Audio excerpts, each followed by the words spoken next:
আপনার মন খারাপ হলে আপনি এই সূরাটা পড়বেন, আপনার মন ভালো হয়ে যাবে।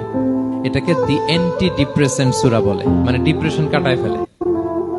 আমাদের এরকম অনেক সময় হয় না যে হতাশ, দেয়ালে পিঠ ঠেকে গেছে, কোনো বের হওয়ার রাস্তা নাই, কই যাব, কোথাও সফলতা নাই, সবাই আমাকে ভুল বুঝতেছে, এরকম মাঝে মাঝে হয় না? আমাদের সবার লাইফে আপস এন্ড ডাউনস আছে। আপনি যখন ভারাক্রান্ত হবেন, কষ্টে থাকবেন, এই সূরাটা পড়বেন, দেখবেন যে আপনার ডিপ্রেশন দূর হয়ে গেছে। আল্লাহর হাবিব সাল্লাল্লাহু আলাইহি ওয়াসাল্লাম যখন এরকম ভারাক্রান্ত ছিলেন, চিন্তিত ছিলেন, তখন আল্লাহর হাবিব সাল্লাল্লাহু আলাইহি ওয়াসাল্লামকে চিন্তা মুক্ত করবার জন্য আল্লাহ তাআলা এই চমৎকার সূরাটি নাযিল করেছেন।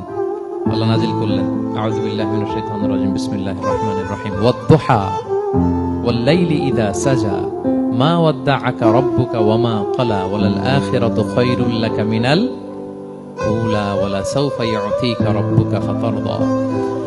আপনার মন খারাপ হলে আপনি এই সূরাটা পড়বেন, আপনার মন ভালো হয়ে যাবে। এটাকে দি অ্যান্টি ডিপ্রেসেন্ট সূরা বলে, মানে ডিপ্রেশন কাটায় ফেলে।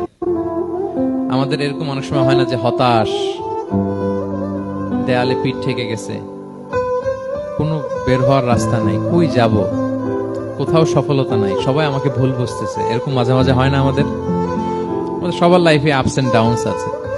আপনি যখন ভারাক্রান্ত হবেন, কষ্টে থাকবেন, এই সূরাটা পড়বেন, দেখবেন যে আপনার ডিপ্রেশন দূর হয়ে গেছে।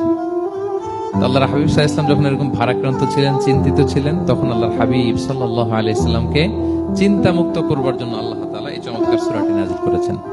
আল্লাহ নাযিল করলেন, আউযু বিল্লাহি মিনাশ শাইতানির রাজিম, বিসমিল্লাহির রহমানির রহিম, ওয়াদ-দুহা ওয়াল-লাইলি ইযা সাজা মা ওয়াদ্দাআকা রাব্বুকা ওয়া মা ক্বালা ওয়ালাল আখিরাতু খায়রুল লাকা মিনাল উলা ওয়ালা সাওফা ইউতিকা রাব্বুকা ফাতারদা।